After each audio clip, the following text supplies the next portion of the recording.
Hello, greetings, brightest blessings, everyone. Calypso here with our weekly intuitive tarot for our collective community here, our collective family, everyone with Connect with Source, and anyone that receives this message. Everyone who listens in, sees the video, surely meant to receive what this reading is going to allow for us this beautiful second week of May. So excited to share the collective reading. So let's see. Let's just get right into it. Let's see what we will be directed with this week. Oh, okay.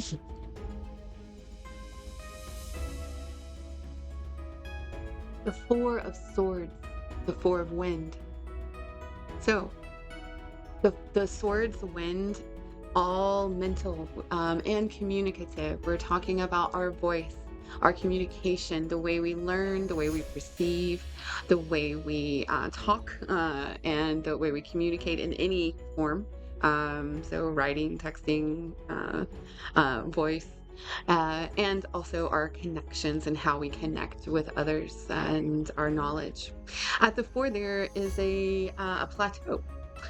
So there is some boredom of mind, some stagnation there. Also a kind of a halt in communication, not that a stopping, it's just a plateau, a stagnation, a lack of communication, or a where there had been communication or connection.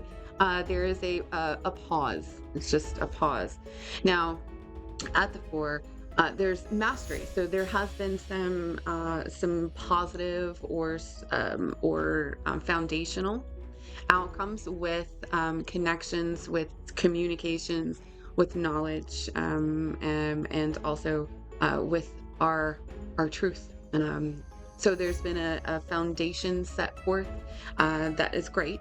However, there's boredom or a pause. There it's stagnant. The matters of the matters of swords, or of the suit of wind, suit of swords. The directive here is you can't stay here. Oh, we've got to get moving. So get the communication flowing, get the connections going, open your mind, expand perception. Okay, so that is right. Our first directive for this week from the four. All right, let's see. Wow. All right. 10 of Swords. So a overwhelm of thoughts. This can mean anxiety, depression, fear, doubt, allowing the mental to take over. So we're being warned here to not allow this. Be aware that there's obviously we're going to have difficult communications, difficulty speaking our truth, difficult connections, obtaining new knowledge. All of these things are overwhelming for this week. We go from the four to the now where, whoa, what's happening? Know this. And we go into the week knowing this. So knowing this is half the battle. So that is how we can, so meditation, prayer, however you ground and center yourself to get out of your head and come out into the world. That's what needs to happen this week. Make sure that you are not forcing communications, knowledge, connections. You're not forcing yourself to speak when you don't want to, but also that you are not holding when you need to say something, which can also cause the overwhelm with the 10 of Swords. Okay? Okay.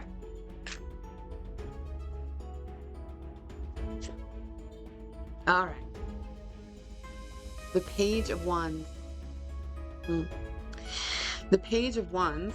So Wands is fire.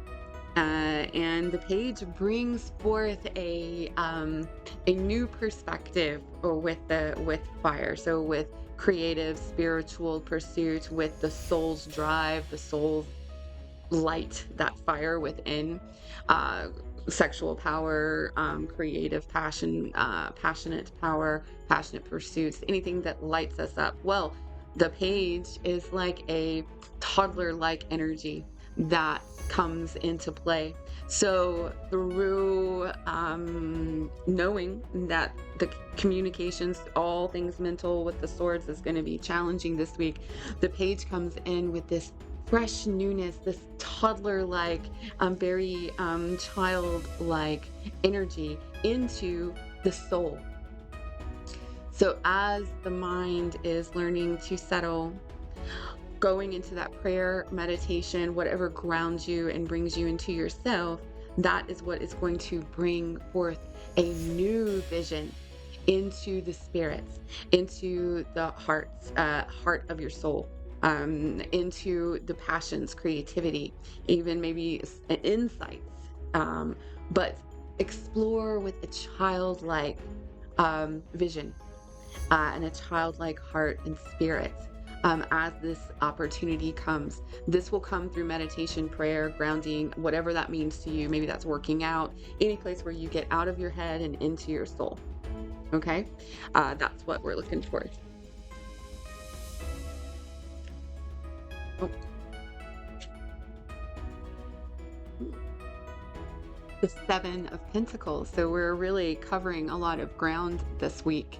The Seven of Pentacles is again, the seven is a pause, a sacred pause of evaluation.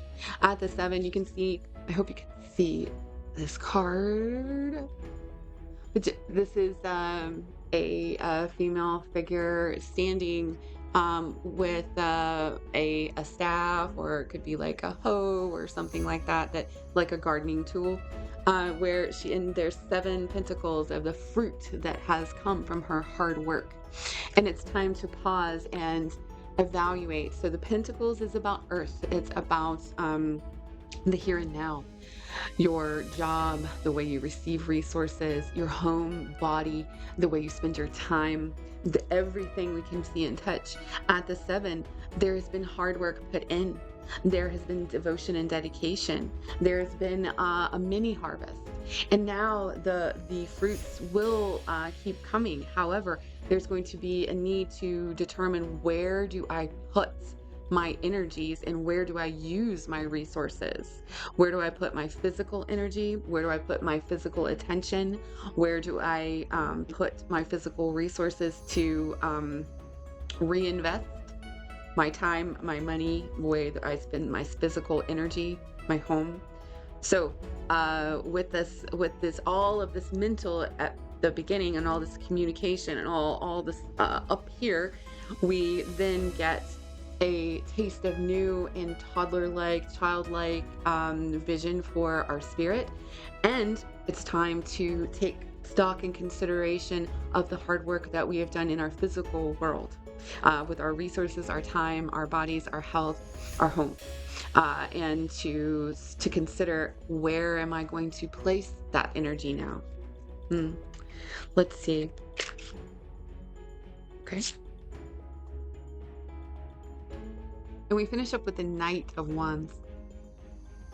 So Page of Wands, then 7 of Pentacles, the Knight of Wands. The Knight brings forth a more mature, but still very curious and spontaneous, like a teenage-like energy to the spirit, to the creativity, to the passion, to sexual power, to the soul's journey itself. So this is very much can be an elevating week, that we, with sitting in meditation, with sitting with our thoughts, with making sure that we are really searching for what is needed and what is not, to calm our mind, to maintain control over our toxic thought patterns, or things getting away from us with anxiety or depression. Being rewarded with that Page of Wands, that childlike spirit into the soul, evaluating our physical energies and where we're placing them with the harvest that we have received. Not a full harvest. This is like the mini harvest of time, resources, health, home. Then we get a even more infusion into that soul, into the soul parts, and with the Knight of Swords. This is good news. This is some unexpected news, but also in the area of wands or fire, but also this is a even furthering of that childlike spirit that was gifted with the page. This is a teenage like spontaneity. All things are possible. Explore it all. Don't limit yourself, which we're reminded from Don't Limit Yourself from last week's reading with the devil. So this is exciting week. It can be bumpy. It can go terribly wrong if one does not maintain a meditation, prayer, grounding, some whatever brings you into yourself at the beginning. Then all of this lovely gifts of the wands and the pentacles can be completely null and void if we allow for us to stay at the Ten of Swords of the overwhelm. Okay? All right. Never forget, I'm here for you. All of us here at the Connect with Source family, we are here. Please reach out this week or any time that you need spiritual support, metaphysical support, energetic support, or just a hug. I would love to hear how things are going this week. Please comment, share this with those that you believe need to receive the message, because that is definitely the truth. Is those meant to receive it will find it or will be given it, gifted it. Share the love, share the knowledge. As always, with so much love from my heart to yours. Thank you.